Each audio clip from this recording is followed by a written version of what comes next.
Hey everybody, welcome back to Contractor Growth Network.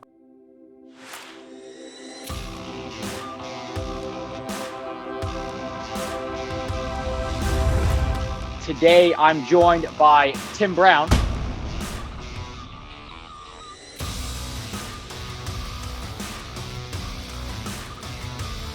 The topic of today, and I'm going to have Tim pretty much guide the conversation, is all about the world of roofing. Agency is a marketing company. We're out of Minneapolis, Minnesota. Persuasive website design, and then the other piece is like basically trying to make your website into a traffic magnet from Google.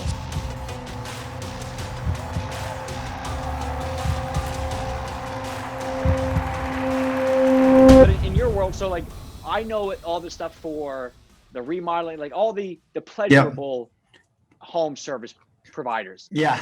When it comes to roofing, HVAC, plumbing, like, and you talked about making your websites persuasive. Yeah. What does that even mean?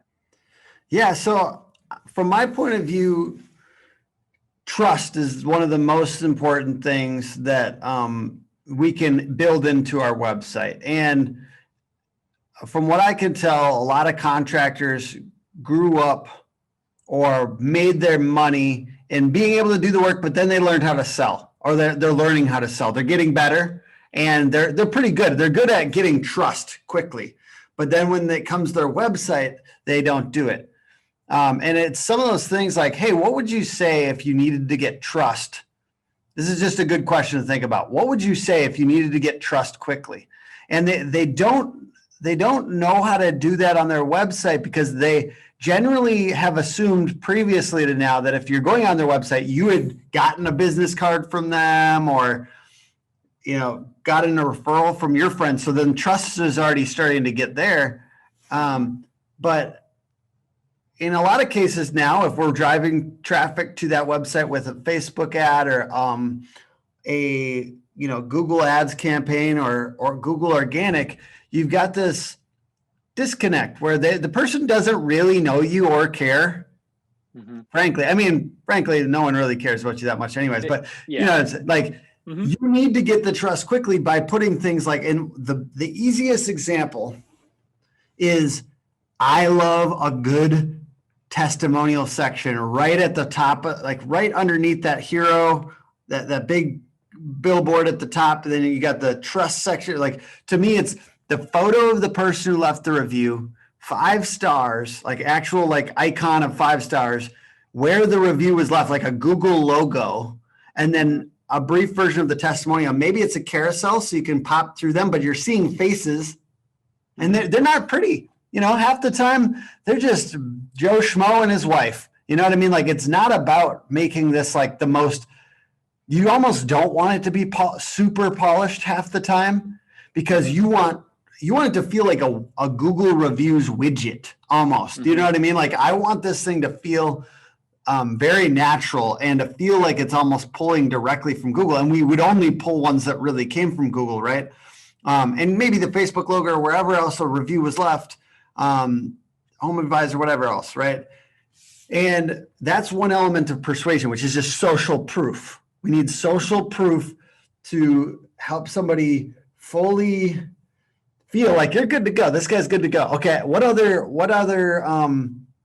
organizations, awards, where else are you reviewed? Are you on BBB? Those kind of secondary, that's something that we do all the time on our websites, where we have that row of like badges up top that just kind of quickly, do I think everyone's going to look at them and be like, that's BBB.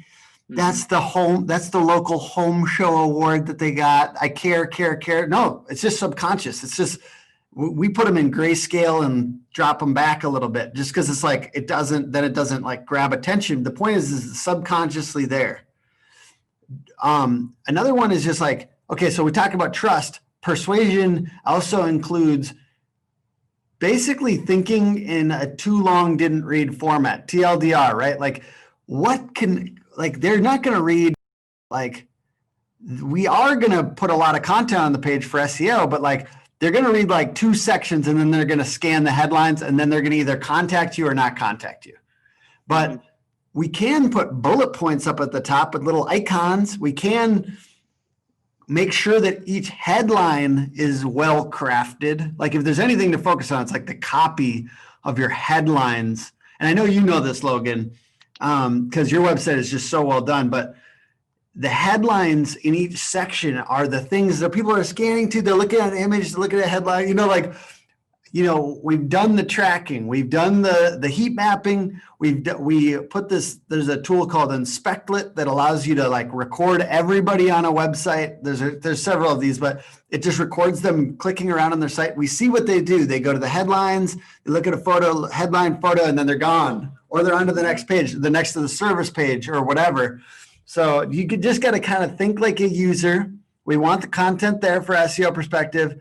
I say think like a user, just think like a random person that's coming to your website and how little attention you normally spend on other people's website. Like how little, it's almost an encouraging thing, how little it takes for you to potentially submit a contact form on somebody else's website. Have empathy for them and allow them to scan. And I think that that's persuasion, empathy and getting trust quickly. And then,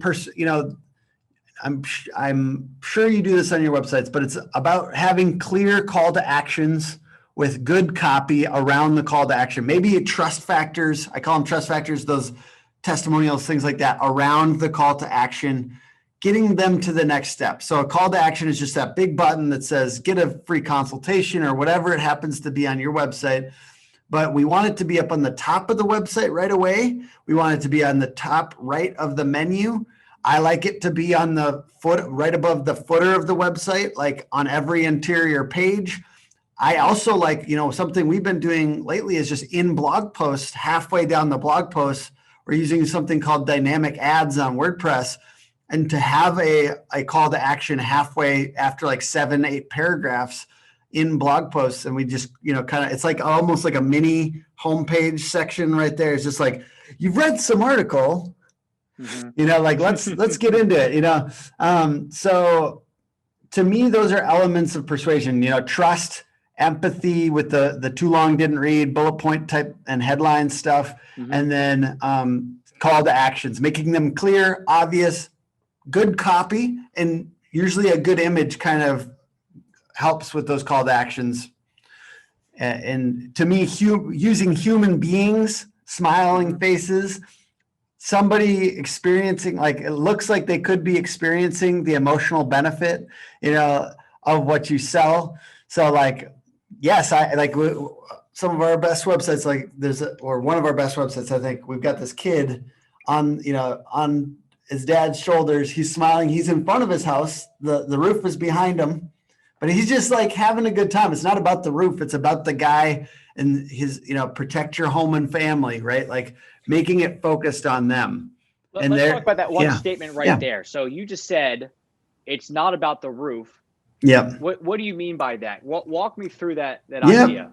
Oh man, I was just on this amazing, like I'm literally going to steal this from the guy that was on my podcast yesterday because he's so good. It's Torlando Hakes from Periodic, which is a kind of a Calendly alternative. So I got to give him the little plug in there.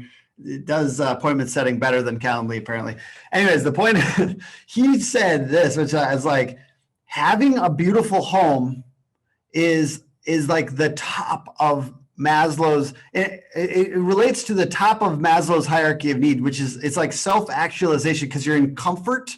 It relates to your identity. You have everything and your home is beautiful and comfortable and makes you feel safe and happy with your family. So when you're selling home services, whatever it happens to be, we're selling that I love the way he put this. You're selling that self-actualization, not the product itself, not the service itself. You're selling that ideal state that the homeowner may be in when they really get to the sweet spot in their home, when they have a home that they feel comfortable in and love. You're selling that self-actualization in that sweet spot. I'm totally stealing this. It's so good, right? It's a good mindset to be in. We get into that mode where we think we're selling shingles, or we think we're selling just a beautiful kitchen, or we think we're selling a pool or whatever, but you're really selling this ideal state that they're in with their family and that safety and that feeling of comfort. And that's a huge way. Like if you really just want to make one improvement to your website today and you're listening to this, it's go through your website. Imagine you're a homeowner and anywhere it says I or we on your homepage, switch it to you. Talk about them and how this is going to be, how you're excited to help them with their getting to their ideal home, like versus saying, and I'm not saying to be like sometimes it's just, you got to be clear. I'm not saying don't do this to an extreme, but really try to make it about them. And the reason that psychologically and I think you know this, Logan, and in sales is so important. This is important in sales too, but it's everyone's the hero of their own story in their own head all the time. We're always thinking about ourselves. So when you go against that by talking about us and our company and how we're going to give you the best bathroom or the best kitchen around, right? Like you're actually competing with them in their mind because they're thinking about themselves and they're like, wow, this guy's kind of, or this company's kind of cool and they're good, wow, they're good. But like, I'm kind of like thinking about my home and what I need. I'm not thinking about you and how, cool your company is. So when we co-opt that, when we be part of the story in their head by saying, you want this and you're, how good will it feel to be in a kitchen that you and your wife love, or you and your family love, or whatever, right? When we talk that way, when we talk in a way that just basically it's on the same frequency as they're already thinking. We're not trying to get them over to our frequency, which is our company is awesome. We stay on the frequency they're on, which is me, me, me, me. And we know that anecdotally because we do it in our own head when we go on websites. So it's not necessarily this giant, it's not necessarily this crazy epiphany, but it is an aha moment for a lot of construction companies, contractors, et cetera, that have been just really hammering people with how cool they are on their website, but also on their ads and everything they do for their marketing, which it can just shift if you just think about it in terms of you and your results, and you're the hero of the story, you're the homeowner, and here's how this is going to make your life better. And it's a shift, but it's a shift. I will be honest, 80% of contractors have not made. It's good, and people, once they hear it, feel it, and they understand intuitively why it's important, but most contractors have not done it. Yeah, I mean, like for you, Tim, how many times have you been to the About Us page on Amazon? Never. Right. Like none of us give a shit about who, or like when you buy something, it was a little bit bigger on like maybe eBay, but on Amazon, like I very, very, very rarely ever go check out like, like, is this a local company? Like, where is this product made? Like, you just buy it because that's what's relevant to me is the product itself. Yeah. So we love to focus on like, here's why we're amazing and here's all the great things about us. And you do need some of that a little bit, which is what you're talking about with the testimonial. Like, hey, we're legit. Yeah. And then let's talk about you. And I want to say this is it's not, don't take this as like I think I have done this too far on some websites. So like you got to have a mix, you know what I mean? You got to have a mix. It's just a reminder that a good chunk of your copy and images should just really be about the homeowner and the result that they want. And one last thing, this is basically just StoryBrand, which is a big, it's a big book. You should check it out. It's really good. It's about the customer is the hero thing. But the other thing is that you want to have a clear positive outcome and a clear negative outcome in the story. So it's okay to talk a little bit about how if they choose a low quality provider, what the negative consequences of that could be versus what the ideal scenario would be if they choose somebody who cares about them and is like going to be with them to the final details. And obviously you have to be that kind of contractor that's really that high-end premium contractor that you serve. You want to make sure that you actually can fulfill on these marketing messages. But once you know that you are and you're that kind of company, and once again, maybe it's only 40% of contractors that really do that.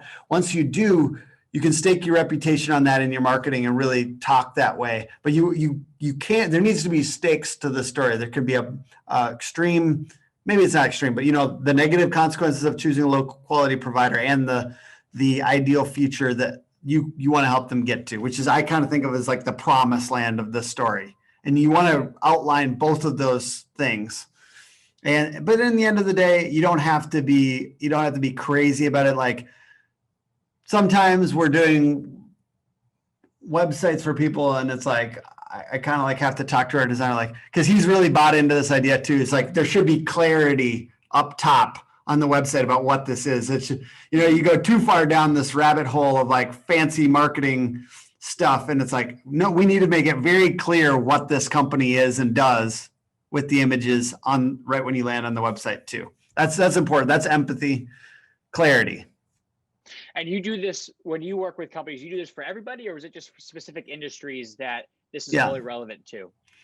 I think it's relevant for most everybody. I do think that home services in general is something we think about more, and I have a lot more examples around that. And roofers in particular, we have a ton of examples. But I think it's relevant to a lot of companies.